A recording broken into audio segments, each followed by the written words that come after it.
Até eu vi uma pessoa falar assim, o pastor Ricardo Gondim abriu uma igreja LGBT. Não, Aí eu falei pra ele, não, cara, igreja LGBT não, tipo, não é... o pastor Ricardo disse que ele acolhe pessoas assim, mas a igreja é a igreja, pô, né? nossa, Não, cara, a igreja... o pessoal fala de um jeito pejorativo sempre, né, pastor?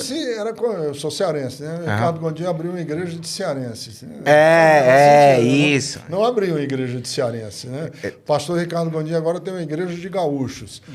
Agora o pastor Ricardo Gondim tem uma igreja de LGBT. Que é isso, cara? A igreja, o papel da... como é difícil a gente colocar na cabeça das pessoas o seguinte: o movimento de Jesus não é um movimento doutrinário. O movimento de Jesus não é um movimento de teologia sistematizada. Jesus não foi um ensinador sistemático de verdades, como eram os professores de filosofia da Grécia. Jesus era um contador de história que amava as pessoas, que fazia o bem. O texto de Atos diz isso, que andou pelo mundo fazendo bem às pessoas, acolhendo as pessoas, amando as pessoas. As pessoas eram atraídas por Jesus porque ele era um cara amoroso, gentil, doce. Ele era uma pessoa acolhedora. Ele jamais passou pelo crivo de Jesus dizer assim, olha, você, para estar aqui comigo, tem que ter os seguintes comportamentos, assim, assim, assado. Jesus, e eu bato nessa tecla, Jesus foi, assim, assertivo, duro, foi intransigente com o religioso. Com as pessoas que nós normalmente chamamos de pecadores, Jesus foi acolhedor. Jesus abraçou essas pessoas. E em inúmeros casos, jamais fez um balanço contábil da vida da pessoa. Jamais. Vem cá, seja acolhido. Você está perdoado porque você muito amou. Ele disse para a mulher lá que derramou um vaso de alabastro aos pés dele. Você muito amou. Eu cheguei aqui na casa desse fariseu, ele não me deu um beijo, ele não lavou meus pés, ele não me tratou, ele me tratou protocolarmente. E você me amou. Por você me amar, os teus pecados estão perdoados. Olha que coisa linda. Essa é a mensagem do Evangelho, cara. Sim. Grande amigo de publicanos e pecadores. Então, eu estava para responder sua pergunta, né? E para ser bem mais objetivo, assim, porque você perguntou dos textos de Romanos, Coríntios, Novo Testamento. Né? Isso. Então, é mais fácil ainda criticar essa interpretação sobre a homossexualidade do texto. Nós temos ali Paulo lidando com o mundo grego, que é a grande potência militar, ideológica, econômica do mundo. No mundo grego, ao contrário do que as pessoas pensam, porque vê em filmes, quando a gente vê um filme da Grécia Antiga, a gente acha que todos os homens tinham uma relação homoafetiva e as mulheres elas eram usadas só para poder para ter filhos, né? Esse é o pensamento geral, mas não é bem assim. Estudando história, você vai perceber que os homens, a grande parte dos homens que tinham relações homossexuais no mundo grego eram soldados e nobres gregos que eles tinham como se fosse um escravo sexual, um servo sexual. E esse servo ele era mais jovem, geralmente. Então, esse servo ele não tinha muita opção de não ser esse escravo sexual. Então, no mundo grego, tinha meio que um abuso de pessoas mais velhas e de pessoas da elite com jovens, e isso era um abuso mesmo. Isso não era uma relação consentida, normalizada, socialmente aceita. Tanto que nos filmes... Sem querer lhe interromper, me veio à mente aqui que Dom João VI, o que fugiu de Napoleão lá de Portugal, quando veio para o Brasil, ele trouxe o masturbador oficial da corte. Nossa. Trouxe com ele para masturbar ele durante o dia. Caramba. Cara. Então tinha isso. E aí, quando você aprende nos livros de história que o mundo grego funcionava assim, quando Paulo se depara com um mundo desse, as críticas de Paulo não é de uma pessoa que conhece outra pessoa, se casa e tem uma relação, mora na mesma casa. Ele está criticando esse sistema que é abuso do corpo do outro. Você está violando o corpo do seu irmão. Por isso que ele vai falar assim, você que faz o sexo com o homem como se fosse uma mulher. E aí o pessoal gay da nossa igreja brinca muito, né? Não, então eu tô liberado, porque eu não faço sexo com uma mulher, com um homem como se fosse uma mulher. Eu faço sexo com um homem como se fosse um homem. Então os parâmetros são diferentes. E aí o texto de Romanos e Coríntios vai ser claramente... Está condenando, né, claramente uma relação de opressão. Até as palavras que são usadas, arsenokoitai e malakoi, é uma relação que o arsenokoitai, que é essa figura, que é a figura opressora, está abusando do malakoi. No texto faz um jogo de palavras do grego, que o Paulo está dizendo que os cristãos não se comportam assim. Então ele está fazendo uma distinção. Nesse mundo grego, nós não usamos o corpo do outro. No mundo judaico, né, cristão, nesse mundo que a gente traz para cá, para essa grande potência, nós temos uma ética sexual, nós temos uma ética do corpo, uma ética do cuidado. Mas aí, quando eles vão traduzir a palavra do grego, quando vão trazer para o inglês, depois para o português, vira homossexual. E a palavra homossexual é uma palavra do século XIX. Sim, que não existia. É uma palavra que nem existia na época de Paulo. A palavra homossexual, vamos chutar aqui, não tem 200 anos. E nós estamos falando de um texto de 2000 anos. Aí as traduções, elas vão passando o sentido da palavra, que ela vai perdendo o seu significado. Então, a categoria hoje que nós pensamos de uma pessoa homossexual ou homoafetiva é um homem que se relaciona com um homem, uma mulher com uma mulher, uma pessoa não binária com uma pessoa não binária. Mas no mundo de Paulo, essas categorias não existem. A categoria que existe são esses. É o Dom João VI, que tem um servo que masturba ele.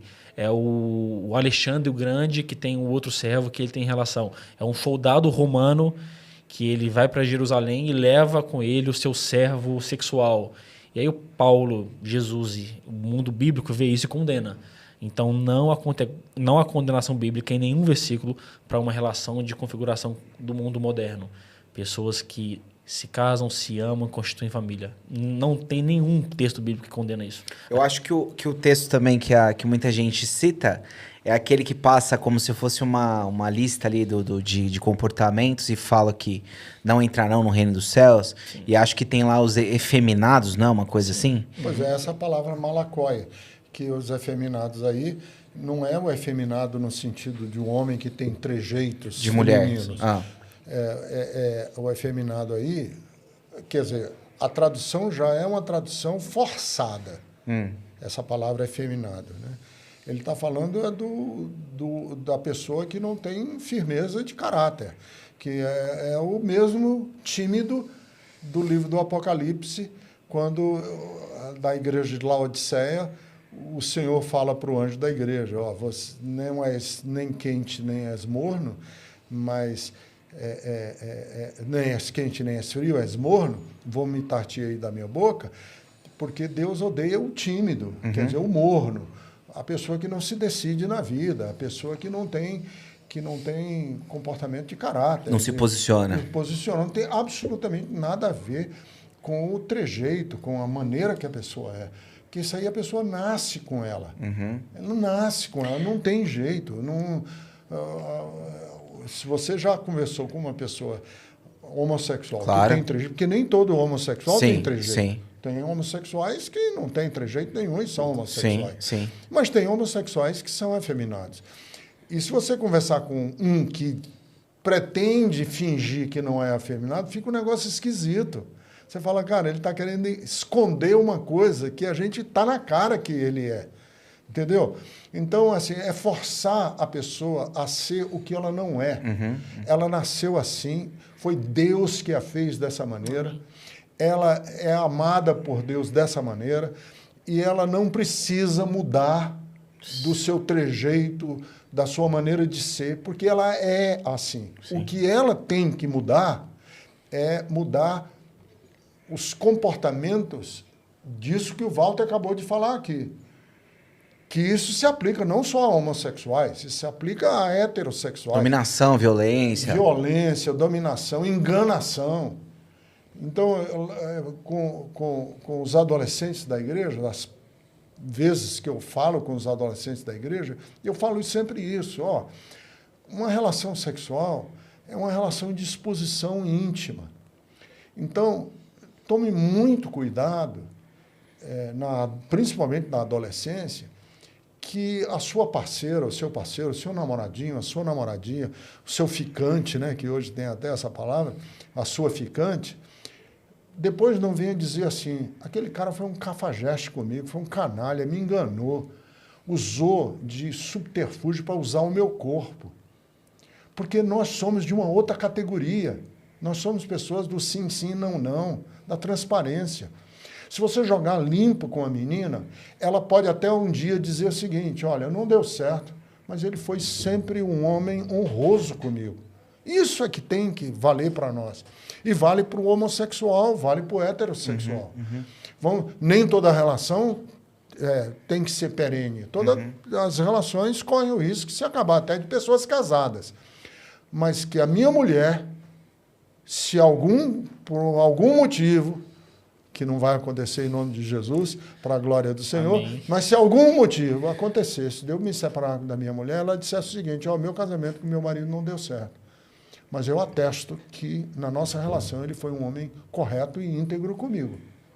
Isso aqui é o meu dever como marido. É o dever do homossexual e é o dever do adolescente.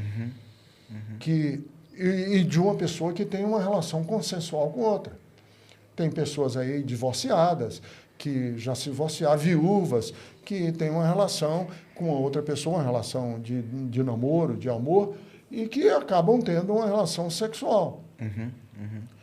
Pastor, só para fechar esse assunto dessa opinião, então você não entende que essa prática seja um pecado? Porque assim, há quem entenda como um pecado, mas fala assim, é um pecado como qualquer outro. Não, você não entende que seja um pecado. Não é pecado.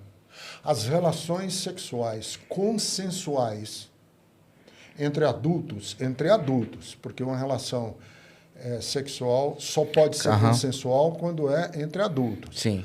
Uma relação consensual entre adultos que sabem, estão conscientes e são responsáveis naquilo que estão fazendo, nunca é pecado. Nunca é pecado. Porque é uma relação de entrega voluntária de um ao outro. Sendo feito com responsabilidade, sendo feita com integridade, nunca é pecado. Porque nenhuma relação, seja ela mais íntima ou menos íntima, é pecaminosa em si mesma. Ela é pecaminosa quando ela está contaminada pela vigarice, pela canalice, pela dominação, pelo medo, pelo suborno. E isso se aplica a homossexuais e a heterossexuais. Então, eu não considero, em hipótese alguma, que o homossexual que vive a sua sexualidade esteja em pecado. Falando isso teoricamente, sem levar em consideração isso que eu acabei de falar. Temos que sempre levar em consideração. Está vivendo a sua sexualidade? Estou. Mas dentro desse convívio de sexualidade, você está colocando esses valores aqui?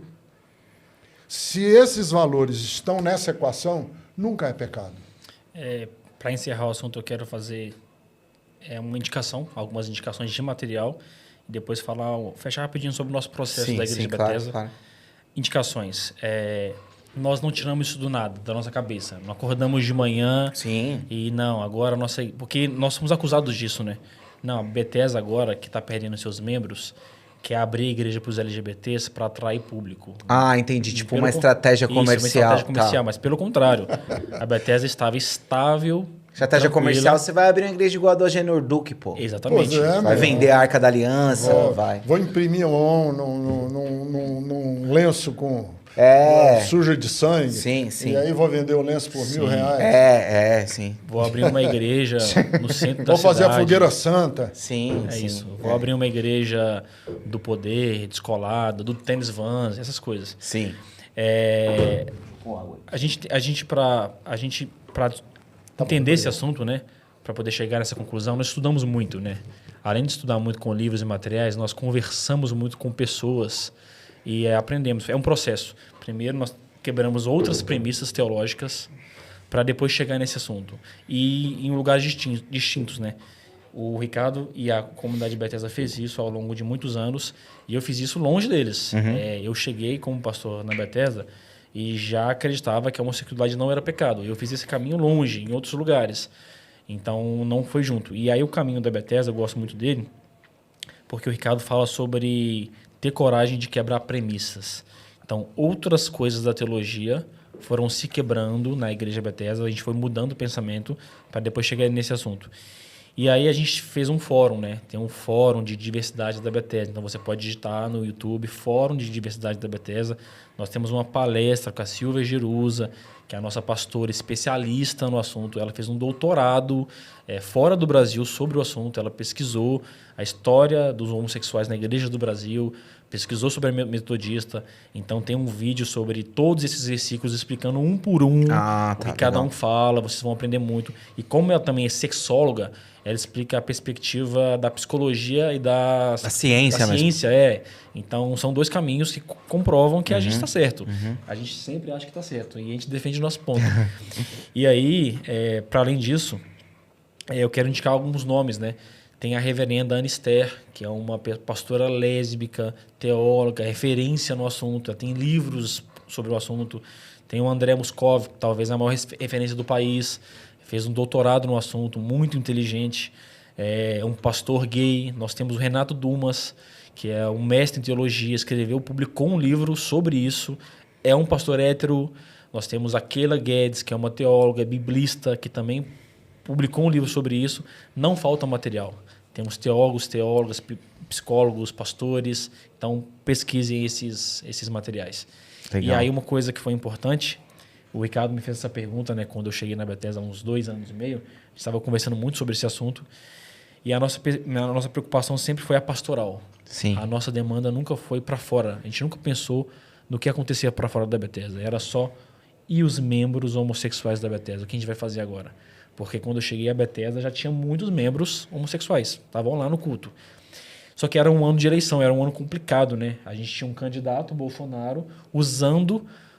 os homossexuais como massa de ódio, como campanha política. E aí a gente conversou e ele assim, precisamos nos posicionar. Precisamos publicamente ser contra esse discurso. Precisamos sair do armário. A expressão que a gente usava no ano era: quem precisa sair do armário é a Bethesda.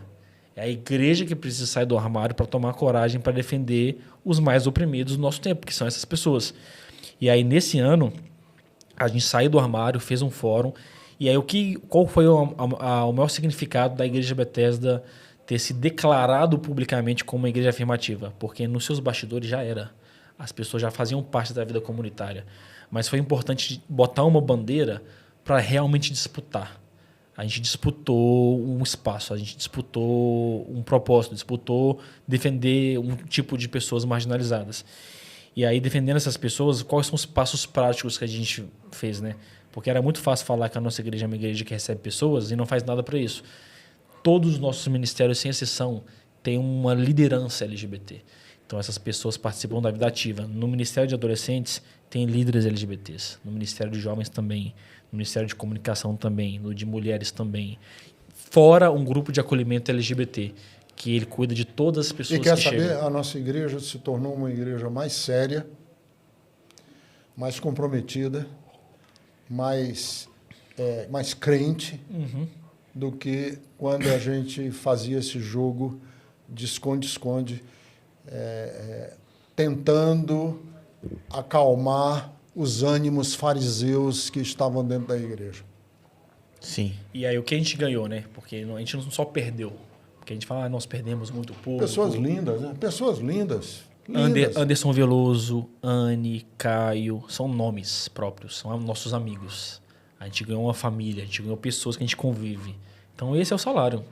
Tá com gente de verdade, que chora. A Lívia, né? Que vai se batizar agora, que é transgênero. Então, imagina. Pessoas que elas... esse é um testemunho que a gente recebe direto. Nós acreditávamos que não havia mais lugar no mundo pra gente. E aí a gente agora achou um lugar que não nos condena por nascermos assim.